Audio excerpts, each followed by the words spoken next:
Surya's TV good evening news.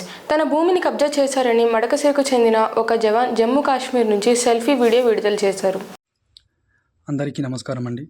నా పేరు D Narasimhamurthy. నేను బీఎస్ఎఫ్ సోల్జర్గా జమ్మూ కాశ్మీర్లో విధులు నిర్వహిస్తున్నాను. మాది ఉదుగూరు విలేజ్, అలుకూర్ పోస్ట్, అమరాపురం మండలం, శ్రీ సత్యసాయి డిస్టిక్. నా భార్య వాళ్ళ నాన్నది వేరే వాళ్ళు నాగరాజ్ ఫీల్డ్ అసిస్టెంట్ కే శివరాం నాగరాజ్ ఫీల్డ్ అసిస్టెంట్ అనే అతను మా భూమిని కబ్జా చేసినారు. ఎందుకంటే నా భార్య వాళ్ళ నాన్నది, మా నాన్న ముసలోళ్ళు, వాళ్ళ కొడుకులు లేరు, మొత్తం బాగోగులు చూసుకునేదంతా నేనే. ఎన్నిసార్లు పోలీస్ వ్యవస్థ చుట్టూ రెవెన్యూ డిపార్ట్మెంట్ చుట్టూ తిరిగినా ఏమీ ప్రయోజనం లేకుండా పోయింది. మనం సంవత్సరానికి ఒకసారి వస్తూ ఉంటాము, సంవత్సరంలో ఎప్పుడో ఒకసారి వస్తూ ఉంటాము, పోతూ ఉంటాము. మనకి లోకల్లో మనకి ఎవరు న్యాయం చేయరు. మన లోకల్లో ఎవరు రెస్పాన్స్ కూడా ఇయ్యరు. వీడు వస్తాడు పోతాడు, వీంతో సంబంధం లేదనే విధంగా మాట్లాడతారు. పొలంలో పోతే మా అమ్మని మా అత్తని కొట్టేది, రాయితో కొట్టడానికి, గొడ్డలతో నరకడానికి వస్తాడు.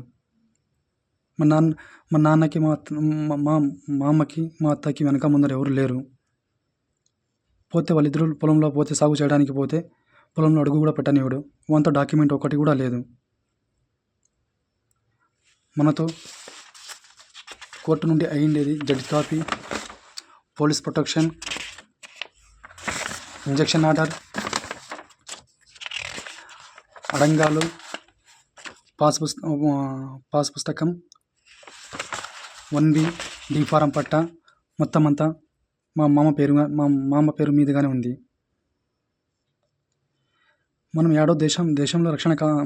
దేశంలో బార్డర్లో దేశం కోసం కాపలు కాస్తూ ఉంటే మా ఫ్యామిలీని మనం రక్షించుకోలేకపోతున్నాము. గ్రామీణ ప్రాంతాల్లో తాగునీటి కొరతను పరిష్కరించుకోకుండా పంచాయతీరాజ్ శాఖ మంత్రి deputy CM Pawan Kalyan cinema టికెట్ల గురించి మాట్లాడడం సిగ్గుచేటని సిపిఐ రాష్ట్ర కార్యదర్శి రామకృష్ణ విమర్శలు చేశారు. అసలు తాగడానికి నీళ్లు రావు, కొళాయిల్లో నీళ్లు రావు, 20 రోజులకి నెలకు ఒకసారి నీళ్ళు వస్తాయి. కాబట్టి వాళ్ళందరూ కూడా అది ఒండుమట్టి నీళ్ళు, అవన్నీ పొలాల్లో ఒండుమట్టితో వచ్చిన నీళ్లు వక్కిరేణి అంటారు. ఆ వక్కిరేణిలో ఆ నీళ్ళన్నీ తాగుతూ ఉన్నామని వాళ్ళు చెప్తున్నారు. మరి దేశానికి స్వాతంత్రం వచ్చి 78 సంవత్సరాల తర్వాత కూడా తాగడానికి గుక్కెడు నీళ్లు కూడా ఇవ్వలేని పరిస్థితులు ఇవాళ పల్లెల్లో ఉంటే దాని గురించి ఏమాత్రం కూడా శ్రద్ధ లేదు. ఎవరికి, ముఖ్యమంత్రి గారికి లేదు, ఉప ముఖ్యమంత్రి, పంచాయతీరాజ్ మినిస్టరు, మరి పవన్ కళ్యాణ్ గారు ఆయన బొట్టు పెట్టుకొని సనాతనవాదం గురించి ప్రచారం చేసుకుంటూ తిరుగుతూ ఉన్నాడు. ఏరే రాష్ట్రాల్లో కూడా సనాతనవాదం అంటా ఉన్నాడు. కానీ ఇక్కడ తాగునీళ్ళు గురించి ఆయన పట్టించుకోడు. ఇంకా ఏమనంటే తన సినిమాలు, ఆ సినిమా వాళ్ళపైన రిటర్న్ గిఫ్ట్లు అని చెప్పి, లేదా సినిమా రేట్లకి ఎట్లా విజయాలనేది తప్పితే అది నీ వాళ్ళ తాగునీళ్ళ గురించి మీరు చేయడంలే. ప్రేమ పేరుతో తనను మోసం చేశాడని ఓ యువతి ప్రియుడి ఇంటి ముందు ధర్నాకు దిగింది.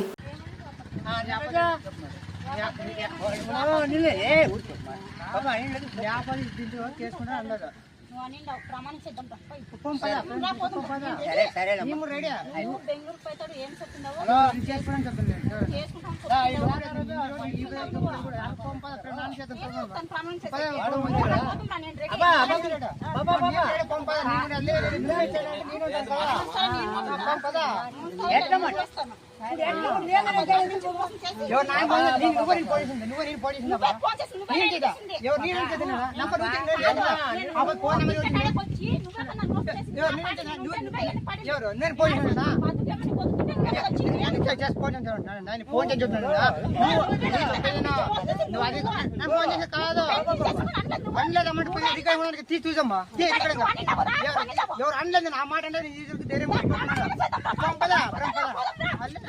ఎవరు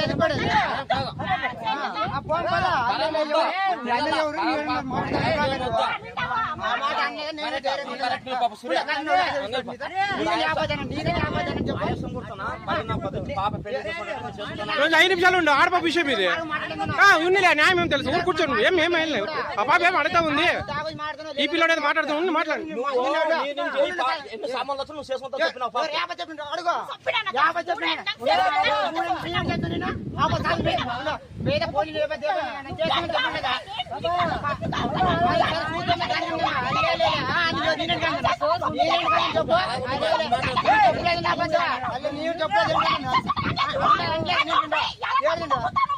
నువ్వు అబద్ధాలు కూర్చొని నేను కాదా నువ్వు కదా నువ్వు అబద్ధాలు కూర్చొని నేను కాదా బట్టలు తప్పేడా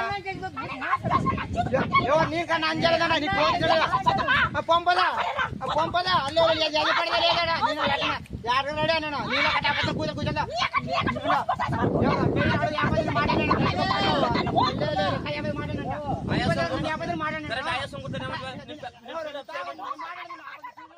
రైతులు పండించిన నల్లబర్లి పొగాకును ప్రభుత్వం వెంటనే మద్దతు ధరకు కొనుగోలు చేయాలని జిల్లా కౌలు రైతు సంఘం ఆధ్వర్యం తహసీల్దార్ కార్యాలయం వద్ద రైతులు ఆందోళన చేపట్టారు.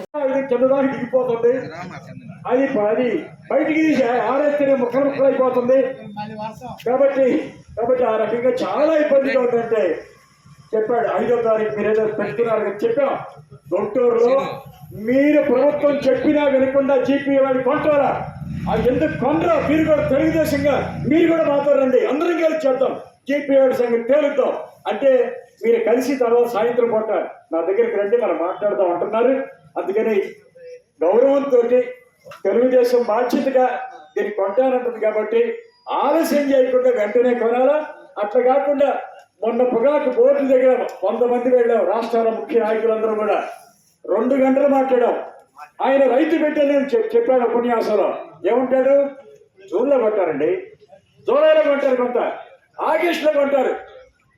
మీరు ఆగస్టు దాకా పోతే పొగాకు అది శ్మశానంలో వేసుకోవాలి, లేకపోతే చేలో వేసుకోవాలి, పనికిరాదు. అది ఈ లోపల ఎన్ని వర్షాలు వస్తాయో ఏం జరుగుతుందో అందుకని రైతు బిడ్డ అంటారు. తన భర్తపై వేధింపులు ఆపకపోతే పిల్లలతో సహా సీఎం చంద్రబాబు ఇంటి వద్ద ఆత్మహత్య చేసుకుంటానని YCP social media Intur Ravikiran భార్య సుజన ఆవేదన వ్యక్తం చేశారు. చాలా ఇబ్బంది పెడుతుందండి. ఆయన్ని లాస్ట్ ఆగస్టు 31 నుంచి మధ్యాహ్నం 12:30కి తీసుకెళ్లారండి. తీసుకెళ్లి నైట్ అంతా వైజాగ్లో తిప్పి సెప్టెంబర్ 1ని గుడివాడ పోలీసులకి పిఎస్కి తీసుకెళ్లారు.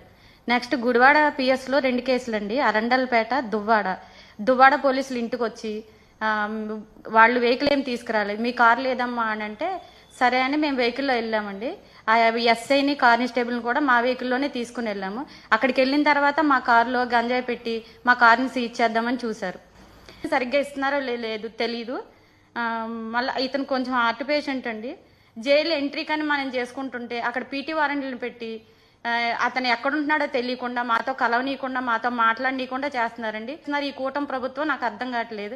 నా పిల్లలు నేను ఇదే విధంగా చేస్తే, నా భర్తను కలవనీయకుండా మమ్మల్ని ఇదే విధంగా చేస్తే నీ చంద్రబాబు ఇంటి ముందుకు వచ్చి నా పిల్లలు నేను సూసైడ్ చేసుకోవాల్సి వస్తుందండి. ఇన్ని తప్పులు. గ్రామ స్థాయిలో జనసేనను బలోపేతం చేసేందుకు కమిటీలు వేస్తున్నట్లు రాజోల్ ఎమ్మెల్యే దేవా వరప్రసాద్ చెప్పారు. జనసేన జెండాను ఎగరవేయటం జరిగింది. ముఖ్యంగా నియోజకవర్గంలో గ్రామానికి గ్రామ శాఖ అధ్యక్షుల్ని అలాగే గ్రామ శాఖ కమిటీలను కూడా వేసుకోవటం జరుగుతూ ఉంది. పార్టీని క్షేత్రస్థాయిలో బలోపేతం చేయాలి. తద్వారా రాబోయే ఎన్నికలే కానీ లేకపోతే మిగిలిన కార్యక్రమాలు కూడా చాలా విజయవంతంగా చేసుకోవాలి అనే ఒక ఉద్దేశంతో ఈ గ్రామ శాఖ అధ్యక్షుల్ని కమిటీల్ని బలోపేతం చేయడానికి ప్రయత్నం చేస్తూ ఉన్నాం. ఈ సందర్భంగా ఈరోజు మల్కీపురం మండలం గ్రామ శాఖల అధ్యక్షుల్ని అలాగే కమిటీ మెంబర్లను కూడా ఈరోజు పిలిచి వాళ్ళతో ఆత్మీయ సమావేశం ఏర్పాటు చేసుకోవడం జరిగింది. వారందరితో పార్టీ యొక్క విధి విధానాల్ని మాట్లాడుకోవటం, అలాగే ప్రజల్లోకి వెళ్ళటం, ఎలా వెళ్తున్నారు ఏమిటనే విషయాలన్నీ కూడా క్షుణ్ణంగా చర్చించుకోవటానికి ఒక వేదికగా ఈ రోజున ఈ కార్యక్రమాన్ని జరుపుకోవటం జరుగుతుంది. కాబట్టి దీని తర్వాత మల్కీపురం మండలానికి ఈరోజు జరుగుతూ ఉంది. అలాగే మిగిలిన మండలాలకు కూడా ఈ సమావేశాలు ఏర్పాటు చేసుకొని కమిటీలని ఖరారు చేసుకొని అధ్యక్షుల్ని ఖరారు చేసుకొని పార్టీ బలోపేతానికి, అలాగే గౌరవ పార్టీ అధ్యక్షులు గౌరవనీయులు డిప్యూటీ సీఎం గారు పవన్ కళ్యాణ్ గారు వారి యొక్క నాయకత్వంలో పార్టీని ఈ నియోజకవర్గంలో బలంగా తీసుకెళ్లాలనే ఉద్దేశంతో ఈ కార్యక్రమాన్ని చేపట్టడం జరిగింది. నమస్కారం. ఈ వార్తలు ఇంతటితో సమాప్తం.